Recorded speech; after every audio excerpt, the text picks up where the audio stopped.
اللي خارج العراق نعم. يعني مش المواطن العراقي يقدر يميز بين النظام نعم. والشعب.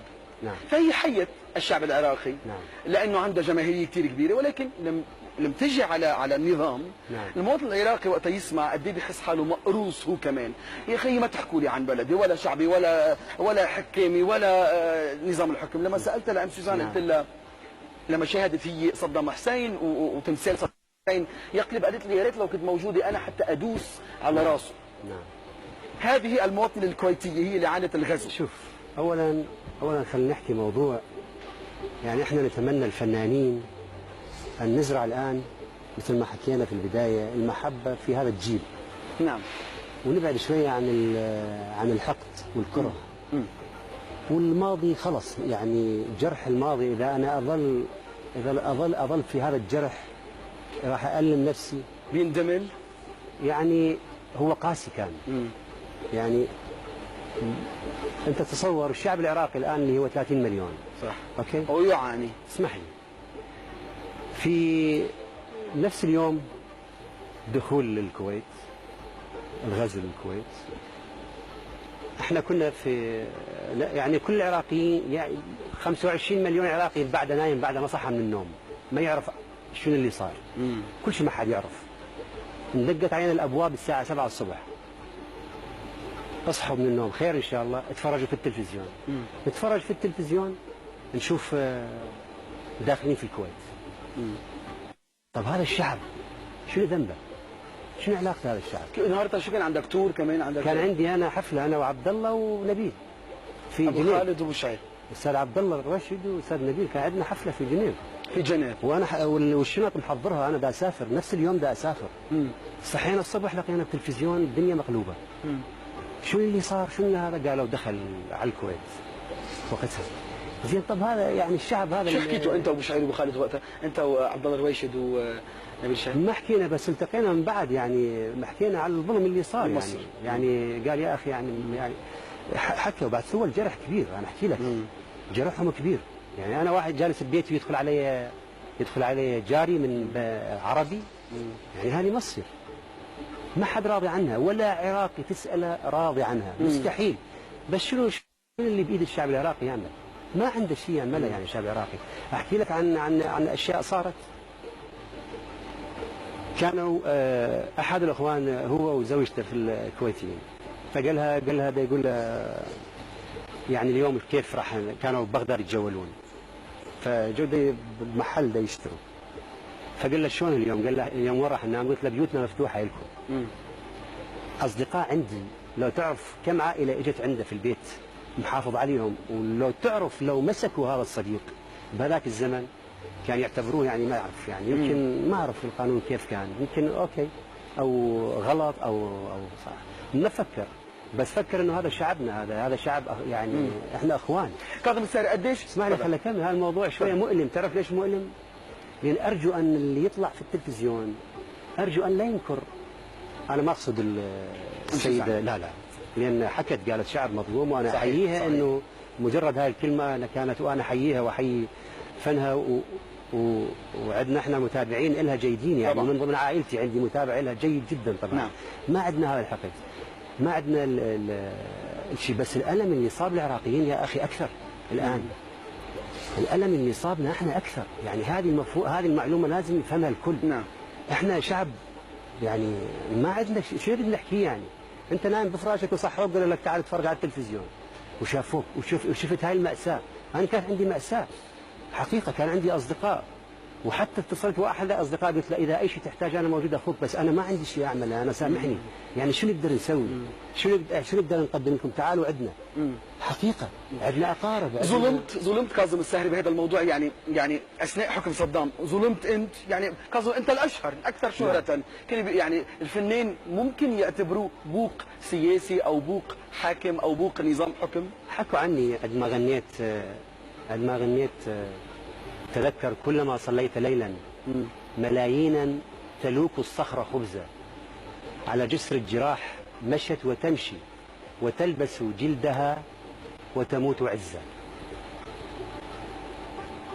تلبس جلدها يعني غنيت اول ما صار جفت ضمائركم، هاي غنيتها انا للشعب العراقي، موجه رساله لكل العالم بدون استثناء، بدون استثناء وجهتها لكل العالم، لان فعلا اطفال تموت وشعب يموت بريء. طب انتم تحاسبوا البريء؟ يعني كيف هاي الكلام؟ نفسك تعمل مهرجان او ريسيتال بالكويت هلا؟ اذا صار. انا نفسي اعمل مهرجان بكل وطن عربي. لان انا يعز علي بلد عربي بجمهور راقي من الكويت. نعم. يتابعني اذا كنت في الخليج، يتابعني اذا كنت في العالم كله، يتابعني في الرسائل وفي اغانيك واصله وين ما كان. لا، يتابع، محب، جمهور محب، جمهور رائع. يعني يلاقوني مثلا بالمطارات ويلاقوني هاي نتصور معاهم شباب رائعين محبين. انا اتمنى هذا الحب يزرع، من نطلع في التلفزيونات نزرع هذا الحب من جديد. كاظم الساهر، بذاكرتك اليوم في ألم ومعاناة أنت عانيت من النظام بالعراق أثناء؟ عانيت؟ يعني نحن دائما نسمع هيك بشكل مبهم كثير، بيقولوا انه اولاد صدام حسين قصي وضيع يعني ازيوا، بس انت عانيت انأذيت؟ بشكل شخصي لا، ما انأذيت ابدا. اوكي. بشكل شخصي انا طلعت 13 سنه طلعت من البلد يعني. نعم. سافرت، يعني انا احب الحريه يا اخي. بس ما حد هددني. ممتاز. ولا حد انه قال انه حق نقتلك ولا هالكلام ما موجود. صح. بكل احترام. يعني حتى مره بكل احترام انه ارسلوا عني اخوان مسؤولين وكاظم تعال ارجع هذا بلد، قلت لهم انا بلدي حامله على راسي وامشي في كل العالم. وهاي الاغاني اللي هي يا عرب، يا عرب من الاغاني القاسيه على فكره ايضا. يا عرب، ما الذي ابدل سيف الثائرين بحطام من قصب؟ ما الذي باع اللسان العربي؟ ما الذي أبدل اللسان العربي، أو ما الذي باع اللسان العربي بلسان من خشب؟ أيضا موجهة، لأن هذا بلدي، هذا بلدي، هذا حبيبي، هذا جمهوري، هذا شعبي، هاي أطفالي، هذول الشيوخ والنساء والشباب الحلوين. هذا بلد العراق، بنحييهم كلهم. اسمعي، هذا بلد العراق اللي أهدى العالم كله بعلمه وأدبه وأخلاقه وثروته العلمية بعلماء وحضارته. هذا العراق يريد ينسوب لحظة واحدة أو يريد يظل تهمة الغزو بهذا الشعب؟ ما ممكن. الشعب بريء، ما دخل الشعب بالحروب. نعم. منتظر الزايدي يلي أشغل العالم كله الله يكرمك بحذائه، أنت شفت شو اللي صار؟ كيف تلقيت يعني؟ أنا أحكي لك بصورة عامة عن بوش. أنا بالنسبة لي وصفي لهذا الرجل، إذا السياسة ولدت مجرم فهو جورج بوش. إذا ولدت السياسة مجرم، أو ما أقول السياسة، عصابات إذا ولدت مجرم بالعالم لا يتهموا هتلر بالإجرام، خلي يتهموا هو الأول وبعدين يجي من بعد هتلر. حقيقة يعني ما في رجل بهذه القسوة، ما في رجل يجي على بلد يدمره بأكمله حتى في سبيل أنه يطرد رئيس. هالكلام ما موجود حقيقة. على كل حال، لما أبوه جورج بوش الأب بسنة 90 كان عنده تأييد من الأمريكان 89%، إنما نجله بآخر عهده كان عنده تأييد 19% فقط من الأمريكان. يعني كان في عنده يعني بيناهضوه حتى أبناء. أرجع وأحكي مرة ثانية أنه حقيقة يعني الشعب العراقي شعب طيب، الشعب راقي جدا، عانى ما عانى. يعني أنت لو تبحث في التاريخ من سومر لحد الآن، لو تقرأ التاريخ راح تبكي، راح تقول معقولة هاي الشعب. لأن أول احنا أرضنا يعني خصبة، احنا بلاد النهرين، فيها البترول. نعم. النقمة فيها وفيها العلم. النقمة فيها النقمة طبعا. البترول نقمة بالنسبة لي، أنا أسميه النقمة هذا. لكن شو طمع الأمريكا والأمريكا؟ المضبوط، لا مطامع. نعم. الآخر. بس حقيقة أنا أنتمي لموسيقتي. نعم. حقيقة ما حساعدني مشواري غير أصدقائي المحبين اللي معايا البسطاء ما أروحهم.